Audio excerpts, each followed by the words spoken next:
Hello,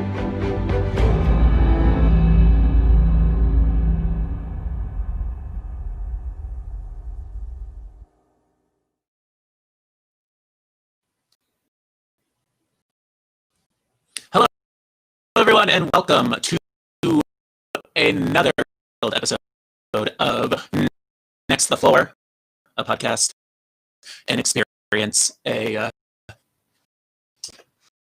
moment.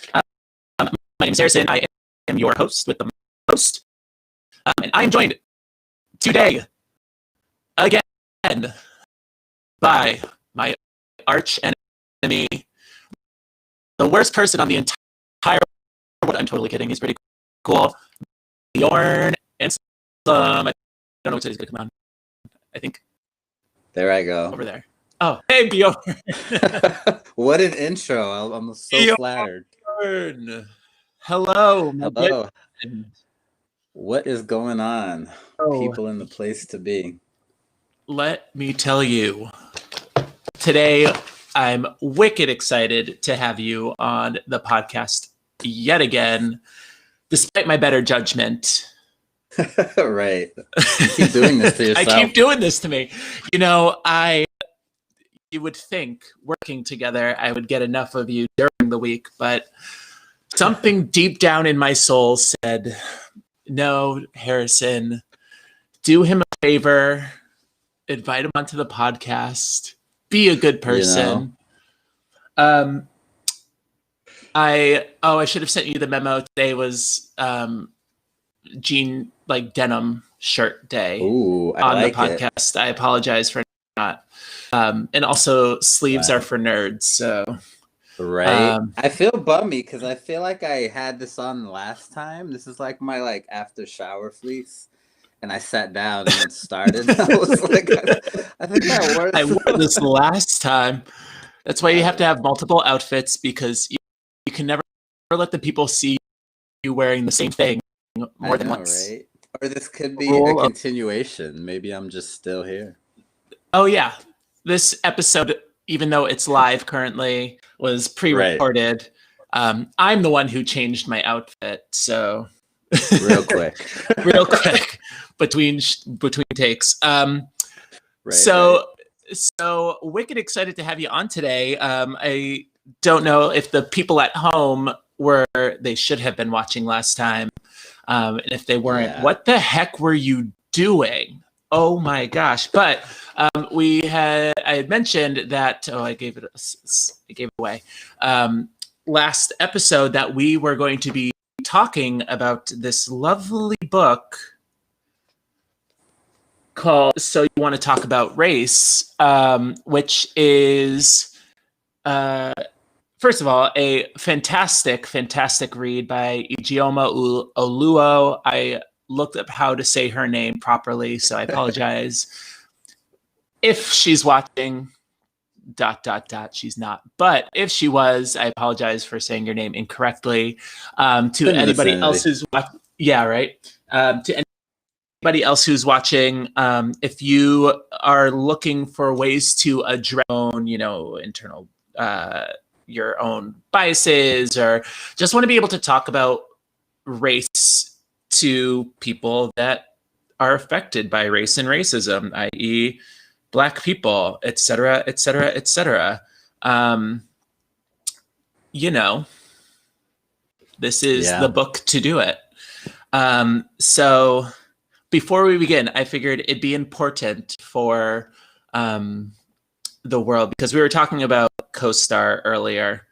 I figured I'd read my horoscope to everyone for today. I love it. So today, I have to try to create conditions that empower the people I love to move in the world with confidence. And I felt like, just in reading that, first of all, I haven't done any of that until right now, where we start talking about this book.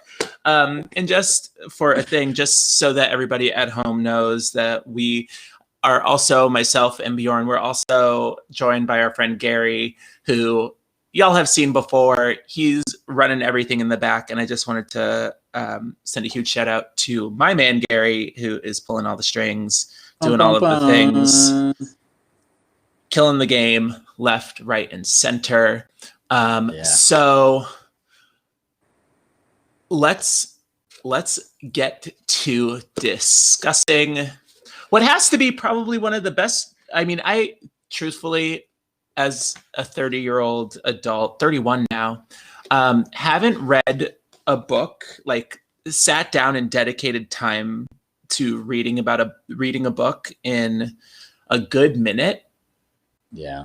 I think like the last book that I like sat down and chugged through in a matter of a week was oh gosh, I think it was like The Happiness Project by, I think it's Amber something.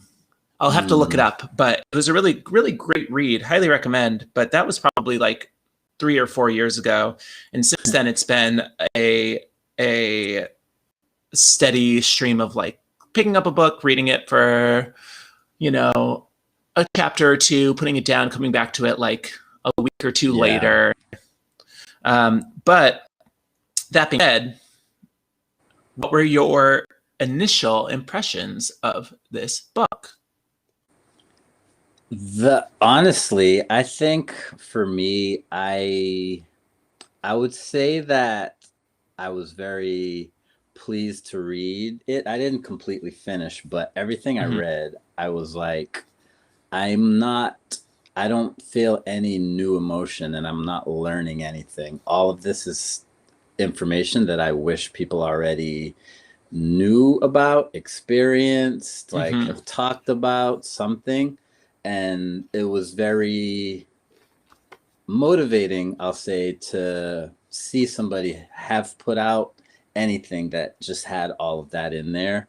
So that is sort of a confirmation for me to see that, okay, somebody else is definitely experiencing this and is staying strong in their fight. And at one portion she was talking about how at a point, I think the quote she said was, I think I took the screenshot somewhere. She said that once she learned who she was, she couldn't forget. Which is kind of, it's interesting because saying that I kind of came up with once was, if you're walking in the darkness and somebody flicks the light real quick and turns it back off, you still saw things. So you can't pretend that you didn't see anything. You're going to know where some of the things were, right? So when I read that, I was like, it's so like hitting home to see somebody else brave all of these kind of like racial storms and still have the ability to just share. Because I think sometimes people, when you deal with this sort of thing a lot, you become maybe desensitized to either even experiencing it or seeing it, especially when a million times later, nothing changes and nothing happens. You know, even myself, there have been times where I'm just like, racism is here. It's going to be here. I'll see it tomorrow. You know, what's for lunch today? Right. Like, you know, the most important question of the day. What is for lunch? Right. So, and I did screenshot something that really stood out to me. And she says, in the middle of one of the passages, there's a quote that says, "What has been happening your entire life?" In essence of like somebody approaching you and trying to understand you. Right. And they're like, you know, can you educate me? And it's like for a lot of these last few months since March, when things started to turn to riots and whatnot. And a lot of people were on the Facebook, like, you know, check on your friends and, you know, do your part and all of that stuff. So I had lots of people that previously hadn't approached me and contact me like, hey, man, I just want you to know I'm here for you. You know, and some people would be like, how are you? How do you feel right now? And I'm like, just like that. I'm like, I don't know. There's like a million sentences I have to say to you right now. And you've jumped right in the middle of all of these. And I'm like, well, where do you want to start, you know? Like, so it's just I think this is something that everybody should read, because it really helps you to gain accountability for where you sit and realize that you are entangled in a racial exchange and cesspool, whether, you know, your skin is this color or that color. I agree with you 100%. I think the biggest thing for me that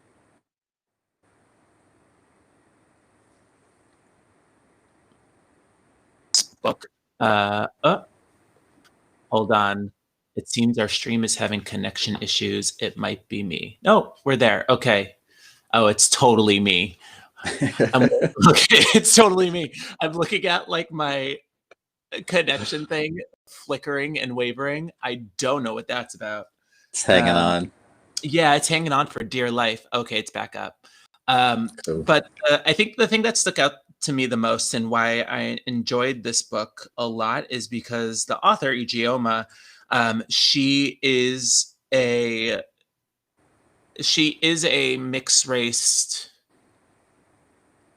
like African American woman. She grew up in a predominantly white community. Her mother is white. And yeah, right. So what I enjoyed the most about the book is that like I could relate to it, because a lot of her experience has experience, and that kind of like grand awakening that she had as far as like her blackness, and what that means happened for her much later in life than, or you know, like for someone like you who is black, has been black since, and not that I haven't been black since birth, but like as someone who I mean someone who has identified as black since forever, I guess. There was a lot to relate to, and I think the section that really stuck out to me the most is there's an entire chapter where I love how she like structures this book, that she, so you want to talk about, is it really about race? So you want to what is racism? What if I talk about race wrong? But in that chapter, I think it's the third or fourth chapter here, she's talking on the phone with her mom, who is a white woman, and she like makes it very clear, like, my mother is white, and like she raised 3 black children, which is the same exact scenario that my mother went through. But she's on the phone with her mother, and her mother's having had kind of like a come to Jesus sort of moment about her reactions towards a black male at her job, wherein like she was telling a joke or something along the lines, and the punchline of the joke was something that like only black people could understand or relate to, and the black gentleman at the author's mom's job kind of approached her as though like, what do you know about the black experience? And her mom's first reaction was to like turn to kind of an angry place, in the sense of like her saying like, well, what do you mean? What do I know? I raised 3 black children. I know the black experience, blah, blah, blah. And that started a whole conversation between the author and her mother about like the difference between, raising black children or being in proximity of blackness and being within the proximity of blackness for an extended period of time, and actually being a black person and experiencing it. And so that spoke a lot to me.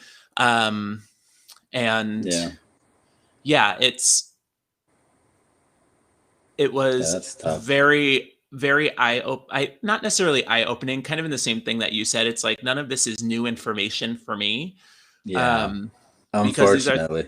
Right? Like, it's all things that we deal with, but I think it's looking at, and this is, the helpful thing about this book is that I found is learning to examine other areas of whether like my life or other conversations that might be difficult for me to have with other people, whether it's about like, um, talking to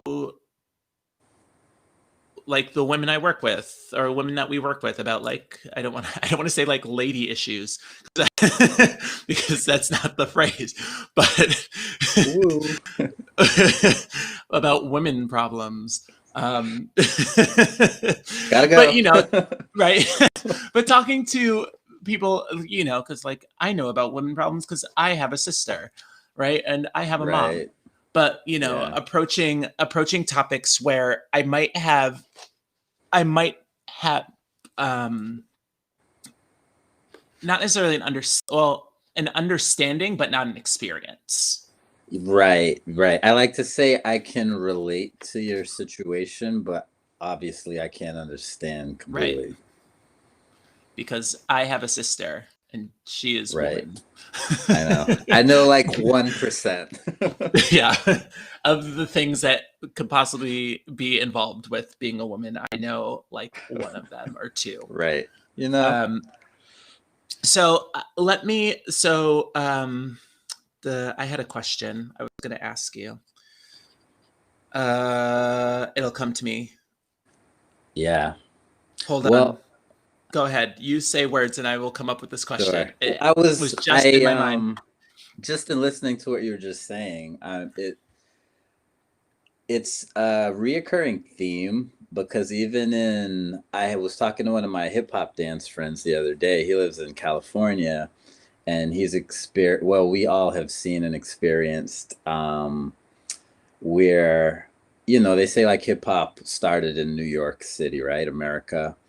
Right. It's one of like the greatest American creations or products. And then when you look at like today, hip hop is more prevalent and more loved and more appreciated in Europe than it probably ever might be again in America and Asia also. So we were talking about breakdance and pop locking, and there are a lot of Asian crews that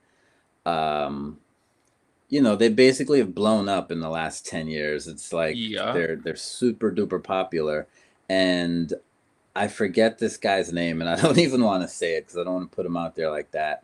But we were discussing how this one of the guys that has won a lot of contests, they were interviewing him, and he made a comment along the lines of, I've mastered black dancing or something like that. And so we were furious about it and just discussing it. It was like, excuse me, what? Like, excuse me, huh?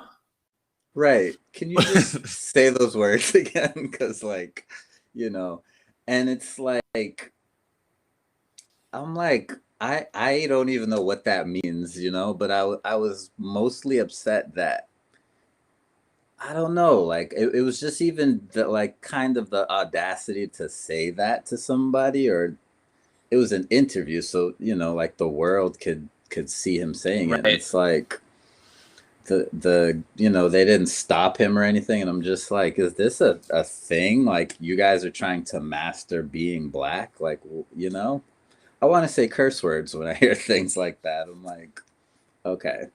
But in just what you were just saying, I'm just like, it's fascinating that there's people just don't understand what racism even is sometimes. Right. And it's like I was saying a minute ago, how do we even start the conversation? Or at least that's my sentiment sometimes. So wait, hold on, pause. Circle back really quick. I'm still stuck on that. Hold on. It was in an interview? Yeah, so this guy had won a contest, basically. Okay. And he was racking up wins, so it got to a point where they're like, oh, we want to hear from this guy, we want to know more of his story. And it was like this conquest that he mastered black dancing. And I'm not, hip-hop is considered a black Puerto Rican upbringing, right. New York, Bronx, right? So if I was a lawyer defending him in court, I could say words that would be like, well, he meant yada yada yada. But it's like I said, there's just a line of certain things that you should just never say, regardless of if they were true or not. And that's not even true. But it's like, yeah, how did we get here? How did we get here? And I feel like that's I'm gonna have to like take a second to unpack that because I feel you. wow. I love that phrase that you used there, the audacity.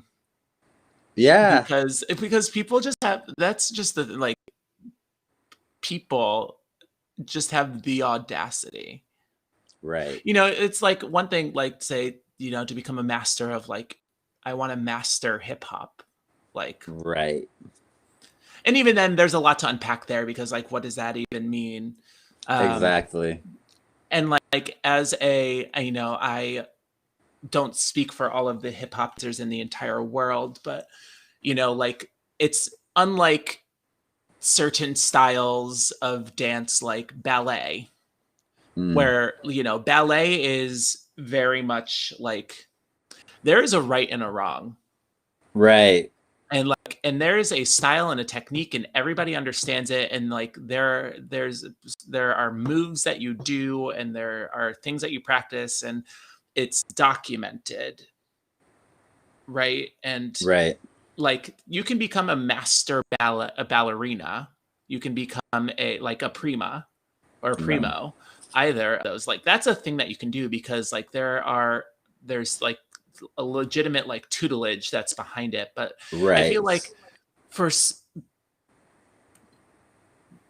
a dance like hip hop, and I'm going to circle this back because I brought this up a couple of times in other podcasts and in roundtables and stuff like that, that for styles of dance that are largely and when I say largely, are like strictly cultural,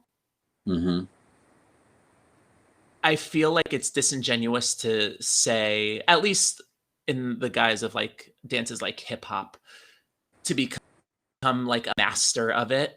Yeah. Doesn't bear credence that to the fact that like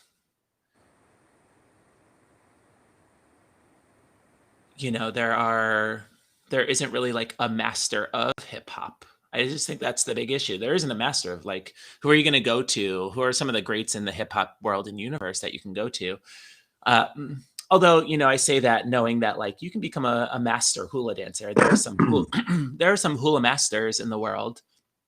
But even going back to ballroom, kind of what I was gonna segue to that is like to think like, saying I want to become the master of the cha-cha, and like that's great, but like how many Cuban people do you know?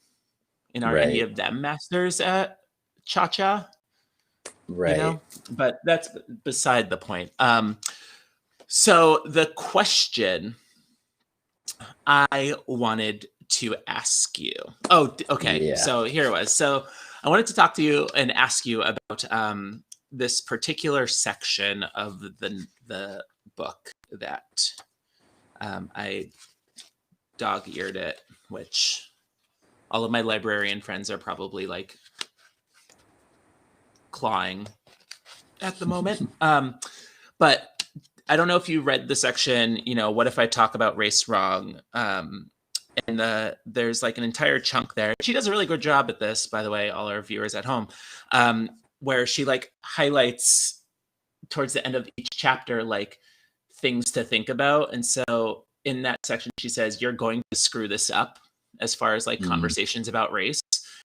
So as far as this section is concerned, and I'm going to tell all the people at home about it in a minute, have you had any saying this knowing that the answer is obviously yes, have you had any like interactions or conversations about race wherein the other person has screwed it up?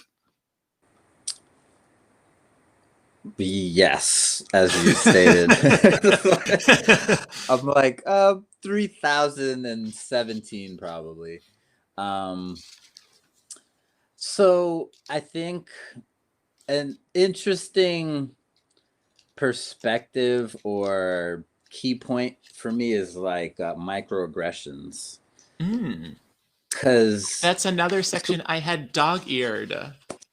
I figured. So fun. But microaggressions by definition are referred, right? So it's kind of like in the eye of the beholder kind of situation.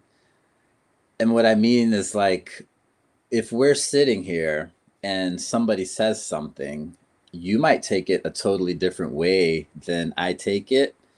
A, because maybe I just didn't hear it the way you heard it, or B, because maybe, it just meant something different to me or something.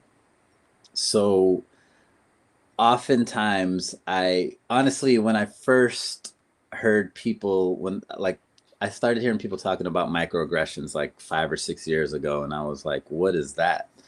And the people that were explaining it to me, I was like, or the things they were talking about sounded very normal to me, but I wasn't in the situation, you know what I mean? So the way that they heard it could have been very aggressive or something like that. And that experience just helped me to realize, or helped me to try to just pay more attention to certain things. And then from there, I started to realize lots of situations where, and again, I was kind of referring to this earlier, where after that kind of muscle memory of you going through something and maybe speaking against it, and nothing coming of that, you just start to desensitize yourself to the impact of it. And so I think that for myself personally, I've come to a point very recently. I was at a point where lots of times people would say very racist things and I would just kind of like accept it and just kind of like let it blow by. And within maybe the last year, I've kind of taken like the hindsight view and been like, I probably should have said something in way more situations. So like, obviously, yes, to answer your question. Um, you know, I think that probably most of us, especially when you're in a professional setting or, some situation that becomes bigger than just being about you, and you may sometimes have to, or feel that you have to kind of subdue your real feelings to do what's best for everybody there. And I've definitely been a culprit of that through the years. So I'm at a point now where I'm trying to find a way to effectively take those situations into constructive conversations. I dig that. I think you touched on microaggressions, and as I mentioned, she talks about it right at length in the book. And our viewers at home, I'm going to read a small little passage because I can. And I'm reading this in particular because, like, you kind of talked on it, and I think it was it was definitely our second round table with the fantastic Ronald Christie, and talked about microaggression being a cumulative thing, that for Black people and people of color, that like a microaggression isn't just like something that's a one and done sort of deal. It's something that happens to us like a lot. And it's she writes in here, she was like, but one random bee sting might not be a big deal. A few random bee stings every day of your life will have a definite impact on the quality of your life and your relationship with bees. Oh, in your overall relationship with bees, full stop. Sorry, I'm learning how to read today too. It was a multifaceted read. I was learning how to read and reading this book all at the same time. So, I think the big thing for people to realize, I think for everyone to realize, because microaggressions don't just exist within the context of racism, that they exist in every context, like when dealing with any marginalized group, that there are microaggressions that exist for each marginalized group or minority group. That, you know, when people say something along those lines of like, you know, never ask or don't ask a Black woman or any Black person to touch their hair, it's not because like it's a one-time kind of annoying thing. It's something that happens to us on the reg, and is very frustrating. Oh, speaking of bees, guess what, Bjorn? Sorry to segue here. Oh, I just got really excited about a serious topic. But I think it's so many things. Speaking of bees, guess what? We are not sponsored today. As has been the case, except for that first time where we actually were. But we are hashtag not sponsored today by Zach and Zoe Sweet Bee Farms at zachandzoe.co. Speaking of bees, because they are the purveyors of some incredible honey and honey products. That is awesome. The two kids there are actually Zach and Zoe. Their parents own the business. Nice. And they are an apiary of New York. An incredibly phenomenal Black-owned business. I've bought stuff from them multiple times. Their customer service is phenomenal. Their products are amazing. And for all of our viewers at home, we are giving away a jar of your choice of Zach and Zoe's Sweet Bee honey delivered to your door, courtesy of Next to the Floor. So all you have to do is leave a like and a comment below, right down here in the comment section,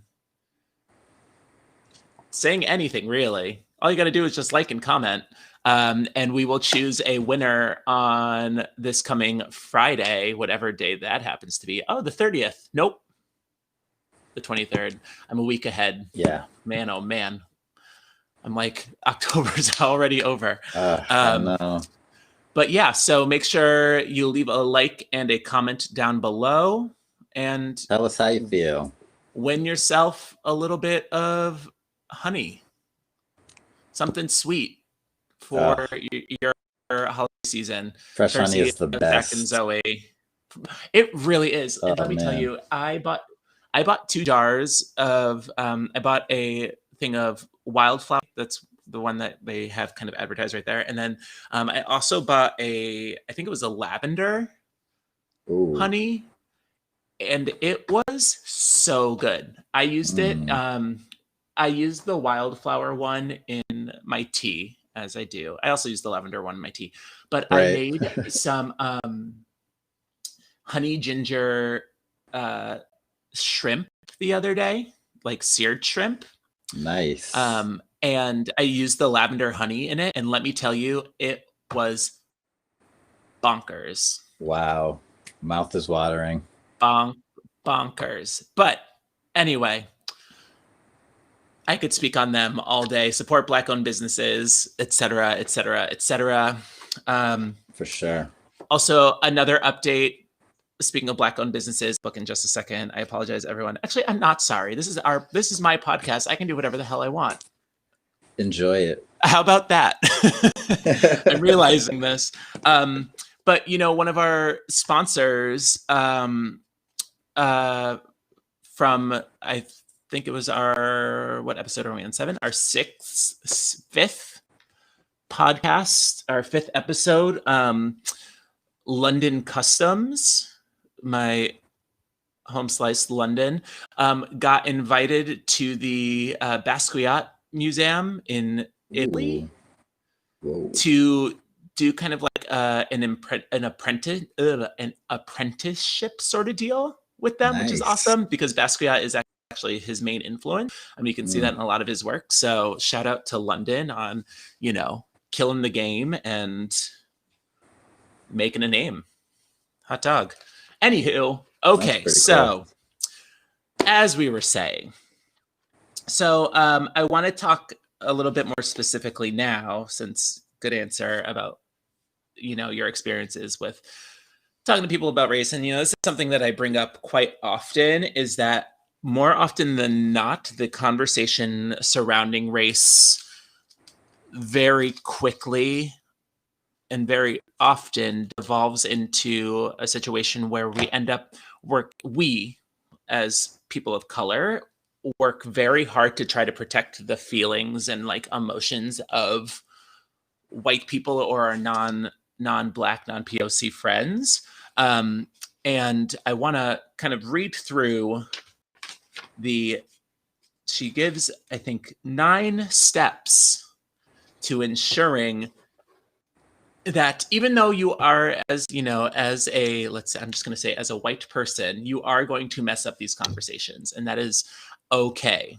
Like with anything in life, it is okay to make mistakes as long as you are aware of the fact that A, you're going to make a mistake, and then B, you are actively working to minimize the amount of mistakes that you make. I'm going to say this really close. You are going to make mistakes, and that is fine. But here are some things you can do to ensure that you make as few mistakes as possible. Get ready. All right. Number 1, state your intentions, which I think is the biggest thing, like, I don't know how many times I've been just kind of like blindsided by the conversation and had to, like, as a person of color, had to take a step back and be like,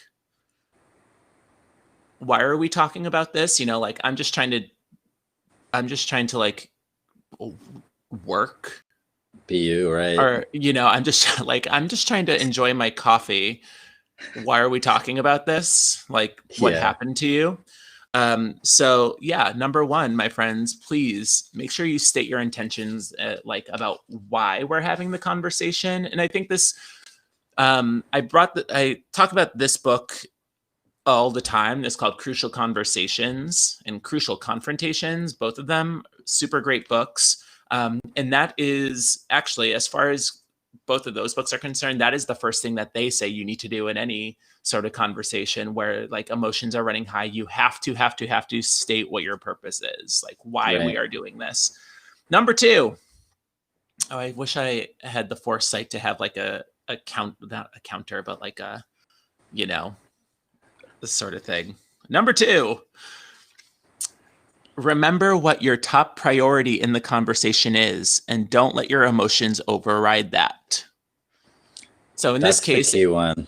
That's the key one. So that is your top priority in the conversation is whatever you said your main intent was. Like, let's say your goal is just to like learn more about somebody's experience with racism.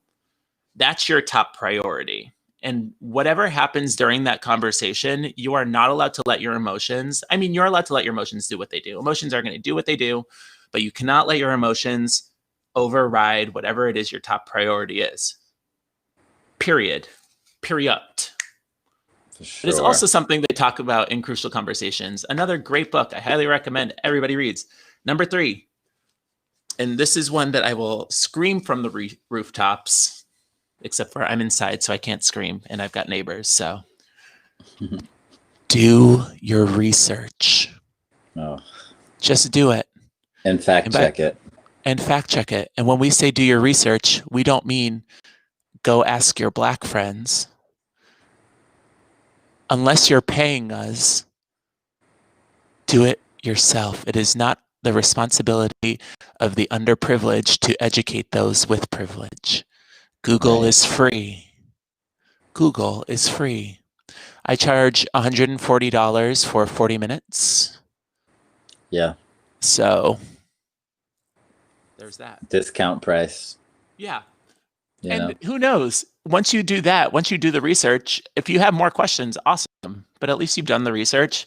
And usually by that 3rd step, if you've done the research, your answer might already be there for you. So who knows? Yeah.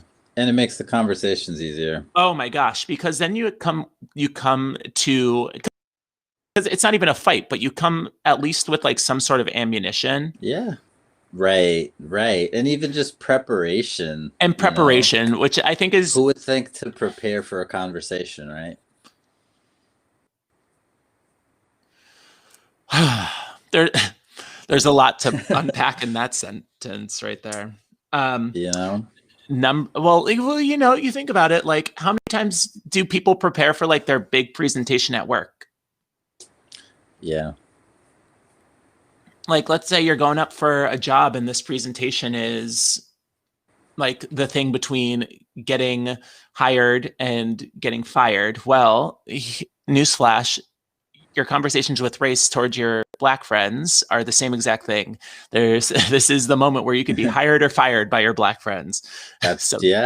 So don't, pardon my French, everyone, but don't fuck it up. Right. Ooh. And this is an important one because we here at Next to the Floor believe in just being good people. Don't just be a nice person, be a good person. Do not make your anti-racism argument oppressive against other groups. That's a big one. Yeah. And that's actually something I didn't even like think about until I read this. I was like, oh, that's deep. How often the conversation, like why it might be going super well in the way of, you know, talking about racism, but every so often we'll like skew towards disparaging other minority groups. Yeah. It's just something to think about. Bold statements. This next one is going to be hard for a lot of people. But when you start to feel defensive, stop and ask yourself why. Be introspective. Take a moment and step back and say, why am I being defensive about this? Right. Why am I upset? Yeah. And should you be upset? Because truthfully, you know, it's like all of these posts that, you know, that posts that happen on Facebook where it's like, you know, if you support or, you know, usually where the conversation leads to, you know, if this post is not about you, then it's not about you. You know, like, oh, yeah, I know what the phrase is. It's like me saying all white people are racist. That is and I, you know, controversial yet brave opinion.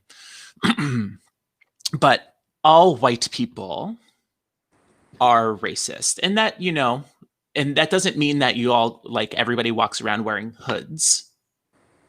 It just that means that for the most part, white people participate in systems and institutions that promote and propagate white supremacy. And it is the responsibility of all of us to dismantle those things. If you, as a white person, know for a fact you are working against those things, that means that post is not that post is not calling you out specifically. It is just letting you know that white people are racist. Please don't get your panties in a bunch. If it's not for you, it's not for you. If you know, you know. Right. The next one, and this one kills me all the time, is do not tone police. That's deep. Now, Bjorn, how many times have you been in a conversation, a very heated conversation, let's say about race or racism, where, you know, you've been told that you are coming off very aggressive or assertive, or, you know, you seem, you know, if only you would speak to me with a little bit more respect, then I would take the time to listen to you. Literally all the time. Yep. Yeah. Like, not even just race, just literally everything. Yep. Yeah. Yeah. That one connects a lot to the one you just said about emotions and letting, I think sometimes, it's kind of like a slippery slope. And like you said, obviously we're going to have emotions, but once you let those emotions start making decisions for you or guiding where you're going, that's when it becomes a problem, you know? Right. And, you know, I think about it in specifically, like, as far as racism is concerned, let's say, you know, if I were a white person, if I want to have a conversation with you about race, let's say, you know, I don't understand the, the purpose of the Black Lives Matter movement. Something like, give me these details, blah, blah, blah. And you start speaking very passionately about it, right? It is not my, it's not responsible or fair of me to ask you to calm yourself down, because I'm the one coming to you for information. Right. And I mean, honestly, I feel like even if it's a case where you're doing your thing and here I come into your circumference, your perimeter, and I'm like, all right, whoa, like, you should calm down. I think people sometimes have to take a minute to understand another person's perspective and what their starting point is. Like we were saying, make the intent known. If you're addressing something that's already going on, it's your responsibility to understand what the beginning of that thing is, whether you have to go ask questions or whatever, versus you just having some expectation for a person when you're not even sure what it is that they're going through. 100%. It makes me think of this conversation we had at work, wherein we had a former coworker who, in the eyes of history, will not be looked too kindly upon. And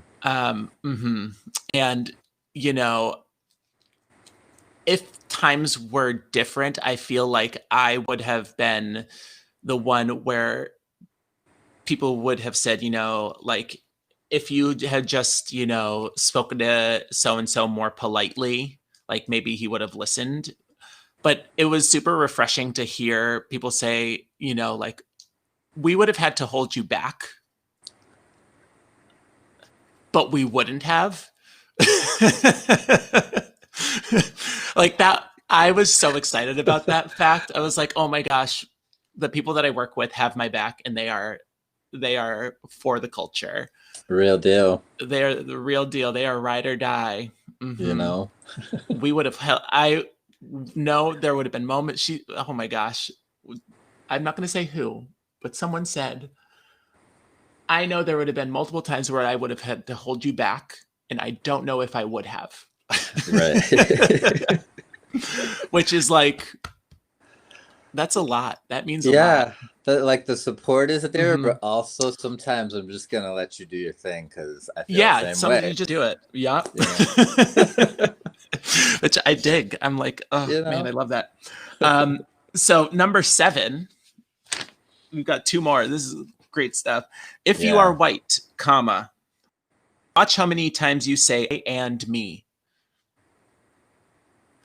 Because remember, this conversation about race and racism isn't necessarily about you. True that. Yeah. I'll let everybody take as much time as they need with that. Deep breath. If you're watching this after the broadcast of this, which thank you for watching. Hello. Yes. But also, why aren't you watching it live with us right now, you jerk? But I'm going to encourage you to pause right now and just think about that statement. If you are white, watch how many times you say I and me. Remember, systemic racism is about more than individuals, and it is not about your personal feelings. If you find yourself frequently referring to your feelings and your viewpoint, chances are you're making that all about you. It's so funny. My best friend, actually, we're friends again. I will preface this by saying we are friends again. We're still really good friends, and we made up, but we had kind of like a huge falling out over the summer because he wouldn't listen to me when I was telling him that, like, that racism is he's from, I'll also preface this by saying, like, he's from Russia, and his experience with racism in the US is that of a white immigrant from Russia. So there's that, so it's like slim to none. So he's still in the process of learning things. And, you know, as his Sure. friend and as somebody who cares about him, I am willing to educate him on these things. But, you know, we had a falling out for a bit of time because, you know, he asked me once, like, why I was so upset about everything that was going on in the world and blah, blah, blah, blah, blah. And like, he didn't understand like why people would hate me because I'm Black. And he's such a beautiful person. And I was like, oh, thank you. But you don't understand, like, it has nothing to do with the fact that I'm a beautiful person. It's strictly because I'm a Black person. And he kept referring to the fact, well, he doesn't see it that way. So it must not be it, like, because he doesn't see it that way, it can't be the truth. And I was like, great. And I appreciate that you don't see it that way. Thank you. But that's beside the point. You're not listening. So, you know, eventually he came around a couple weeks later after I told him I didn't want to talk to him anymore, and apologized. And I was saying that because I was really mad, but then we came back and we're best friends again. Oh, that's great. You know, came around at least. Yes. And it's you know, it's interesting you say that. I was in Russia last fall. And yeah, that's right. So I went out there for a dance competition, and we have a lot of Russian friends out there, maybe like, you know, 20 of them that are all dancers. So they have lots and lots of friends. When we came there, you know, they took wonderful care of us, treated us like we were kings out there, you know. So everywhere we went, there was a crowd of people that were kind of like surrounding us and hanging out around where we were and stuff like that, because they were all friends of our friends. And the night of one of the contests, one of them was basically like having me do like a Q&A for a large portion of these Russian guys. And one of them literally says to me, well, first they asked like what American politics are like, how we feel about the president and things like that. I was like, next question. How much time do you have? Right. I don't even have enough time to answer that. I was like, next. It's like, I'm just here to have a good time, y'all. Okay. Right. Right. So I'm already on edge, like, what is happening right now? And my Russian is like slim to none, you know, so it's them talking to him and him translating on, so it feels like very like I'm super on the spot. And one of them asked, you know, what is racism like, and basically asking me what racism is, and what is it like, you know, do people treat you differently? And these guys are like at like one in the world of uncovering racism, right?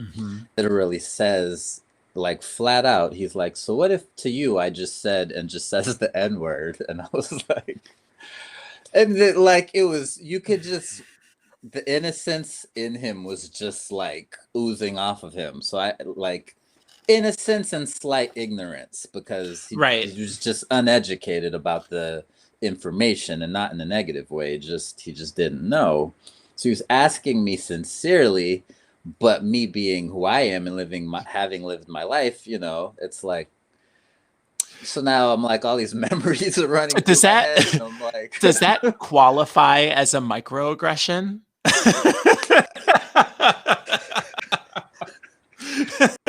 It's like, just leave a comment below what you think of that particular situation qualifies as. You know, and it's like, here, like, we go to Russia, so it's like, Russia, I don't know anything about this place. Then these guys are super nice to us. They're taking us everywhere. We're like drinking together, having a great time, and then that comes up. So it's like 180, you know, and you know, I comfortably answered it, and, just told them, what I said was that, I'm not offended by this question because obviously you're just asking a question, but there are people in situations where that word is very offensive and derogatory, and it's Just like don't use it. even Do in yourself that, a it's favor. like he basically has no information. It's like, and it's just watching people like, wow, like some people have literally no idea No what is idea. happening, Yeah. you know? Well, and it's largely because the ethos of other parts of the world is vastly different than that of the United States, wherein our entire country was founded on the belief that Black people are not people. Right. There's our hot take for today.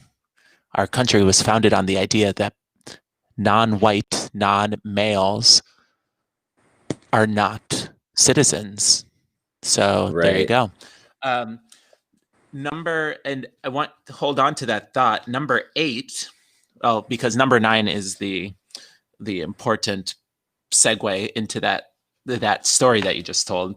Ask yourself, am I trying to be right, or am I trying to do better? Love it. Because, I mean, even though those two might not necessarily be mutually exclusive, always lean towards just trying to do better. Right. Nobody wants to have to deal with somebody sitting on a high horse. And then thinking about your story just now, this is number 9, this is the last one, is do not force people of color into discussions of race. Dude, it was so like here is Bjorn. I was like, yeah. Here is Bjorn enjoying himself in Russia. Every Black person, Yeah. So here's Bjorn enjoying himself in Russia. And so tell me about race. Starting from square one. From the beginning. Let's talk about it. And it's like, oh, okay. All right. Yeah, here we go. So, don't be racist. That's what I got. But hey, that's it. There's not enough time. In life, really. Really. It's a lifelong process. And I think, that's the most scary and daunting thing. And I think why so many people are hesitant and averse to addressing really any issue. I think this speaks to every and any issue that we as either as a singular person or as a collective people are facing, is that, change takes significant time and effort and investment. And I think we are very afraid of doing that because oftentimes where we are is comfortable, or maybe we're not comfortable, but the prospect of having to do all of that work is too daunting. Yeah. And sure. I think we as a society are kind of in this weird spot where it's both, where for a lot of our white friends and it's largely because our society has been built to allow them to be comfortable. Yeah. It's built for one type of people. Yep. And then to have to dismantle it is going to take a lot of work. And it is incredibly daunting because not only do we have to address a shift in status quo, but, some people just everything. Some people just don't want to have to address the demons and or skeletons in the closet. Yeah. And funny thing is, it always seems to be the people that benefit from it. Who thunk, right? Hello. Hello. I mean, go figure. Well, I mean, let's talk, so to bring up a point specifically to that, the people who benefit the most from addressing social issues such as this, if we talk quickly, because we're out of time. Oh my gosh. If we talk really quickly about something like affirmative action, those dreaded words, affirmative action, the people who actually are impacted the most in a positive sense by affirmative action are actually white women. They gain most from affirmative action programs than Black people. Same thing with other social programs like food stamps, Medicare, Social Security, etc. Yeah. So I think the thing is, like, you have nothing to lose but to gain. Yeah. Inclusion is a hell of a drug. Let me tell you, it's really nice. Yeah. So with that, y'all, thank you so much for tuning in to this week's episode of Next to the Floor. My main man, Bjorn, thank you so much for, first and foremost, reading a book. I'm so glad I read that. Everybody should. Everybody really should. It's a very delightful, it's surprisingly delightful. Yeah. You know, like it could be very heavy. I mean, it is very heavy material, but it's very pleasant, and it's written by a Black person. I think that's one of the most important things. And even the author says it, you know, like, do yourself a favor, and when dealing with situations about like race, talk to people who, or read things, get your information from people who are affected by it.